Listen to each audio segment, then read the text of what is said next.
बिस्मिल्लाहिर्रहमानिर्रहीम। अस्सलाम वालेकुम नाज़रीन। जीअं त असां हिन वीडियो में फ़ाइल मेन्यू जा ऑप्शन सिखंदासीं। फ़ाइल मेन्यू अचो त सिखूं था। सभ खां पहिरीं मां फ़ाइल खे क्लिक कयां थो ऐं हिते मुख़्तलिफ़ ऑप्शन्स आया आहिनि। इन्फो यानी information, new, open, save as, print, share, export, close, account options. सभ खां पहिरीं असां न्यू जो ऑप्शन सिखूं था। न्यू सां नओं फाइल आणिबो आहे।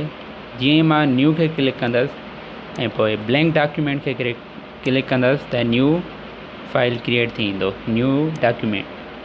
हिते मां टाइप कयां थो Pakistan is my beautiful country. ठीकु आहे। ऐं हाणे असां साॻियो ई फाइल में अचूं था ऐं हाणे असां ओपन ऑप्शन सिखूं था। ओपन सां महफ़ूज़ थियल फाइल ओपन कबो आहे, खोलिबो आहे। बहितर इहो आहे त पहिरियों असां सेव जो ऑप्शन सिखूं ऐं पोइ ओपन जो सिखूं था। जीअं ई मां सेव खे क्लिक कंदमि त हीअ लोकेशन घुरंदो ऐं उनखां पोइ मां डॉक्यूमेंट्स खे क्लिक कयां थो त सेव एज़ जो डायलॉग बॉक्स खुली ईंदो ऐं फाइल नेम जे भरिसां बॉक्स आहे जिते लिखियलु आहे पाकिस्तान इज़ माई ब्यूटीफुल, थोरो शॉर्ट में आहे। हिते तव्हां जेको आहे त हिनखे एडिट करे बि सेव करे सघो था। जीअं मां सेव खे क्लिक कंदमि त हीअ फाइल सेव थींदो। ऐं हाणे असां फाइल में ओपन ऑप्शन सिखूं था। ओपन ऑप्शन सां महफ़ूज़ थियल फाइल खे खोलिबो आहे। जीअं असां हीअ फाइल सेव कयो ईअं जेको आहे त ओपन सां सेव थियल फाइल खे खोलिबो आहे। जीअं मां ओपन खे क्लिक कंदसि त हिते जेको आहे त रीसेंट फाइल्स ईंदा ऐं उनखां पोइ तव्हां ब्राउज़ में वञी करे या दिस पीसीअ में वञी करे हिते तव्हां का बि फाइल सेलेक्ट करे सघो था। जेको असां फाइल सेव कयो उहो ई ओपन कयूं था। मां इन Pakistan is my beautiful country खे सिलेक्ट कयां थो ऐं ॾिसो त हीअ जेको आहे त फाइल ओपन थी आयो आहे। या वरी साॻियो ई मां फाइल में वञी ओपन खे क्लिक कयां थो ऐं उनखां बाद जेको आहे त ब्राउज़ ते अचां थो त हीअ ओपन जो डायलॉग बॉक्स खुली ईंदो ऐं हिते तव्हां मुख़्तलिफ़ फाइल्स खे क्लिक करे पोइ ओपन कंदा त उहो फाइल खुली ईंदो।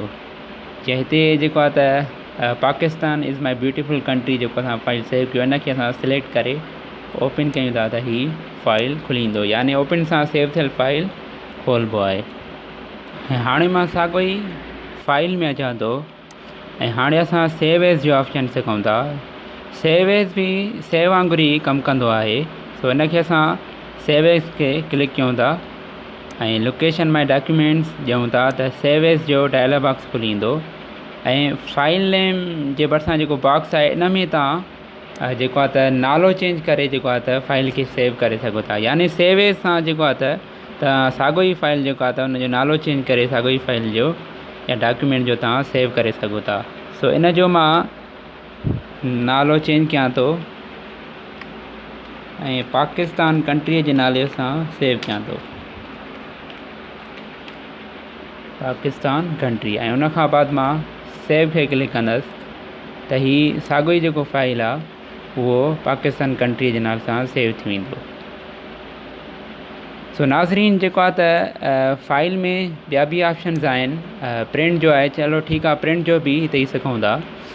प्रिंट सां ईअं आहे त मौजूदा फाइल या डॉक्यूमेंट खे पने ते छापबो आहे। जीअं मां प्रिंट खे क्लिक कंदमि त हीअ प्रिंट प्रीव्यू जेको आहे त ओपन थींदो ऐं इन जी राइट साइड ते ज़ूम स्लाइडर बि आहे। हिनखे माइनस जे तरफ़ मां क्लिक कंदसि, प्लस जे तरफ़, त हीअ वेझो थींदो वेंदो ऐं प्रिंट प्रीव्यू ॾेखारींदो आहे त तव्हांजो जेको फाइल या डॉक्यूमेंट आहे उहो पने ते कीअं छपजंदो। ऐं उनखां अलावा तव्हां जेको आहे त इन जी सेटिंग बि करे सघो था। ऐं इहे जेके ऑप्शन्स आहिनि इहे बाद में सिखंदासीं। छो त हीअ वीडियो बिगनर्स लाइ आहे। इन लाइ असां जेको आहे त वधीक ऑप्शन्स में नथा वञूं। छो त बिगनर्स लाइ जेके क़ीमती ऑप्शन हूंदा MS वर्ड में फ़िलहालु असां उहे सिखंदासीं जीअं उहो MS वर्ड खे जेको आहे त हलाए सघनि ऐं उन में कुझु एडिट करे सघनि, टाइप करे सघनि। सो ईंदड़ वीडियो में असां होम टैब सिखंदासीं, जंहिंसां बिगिनर्स खे तमामु घणो इंशाल्लाह फ़ाइदो थींदो। सो तेसीं ताईं मूंखे इजाज़त ॾींदा। अल्लाह हाफ़िज़।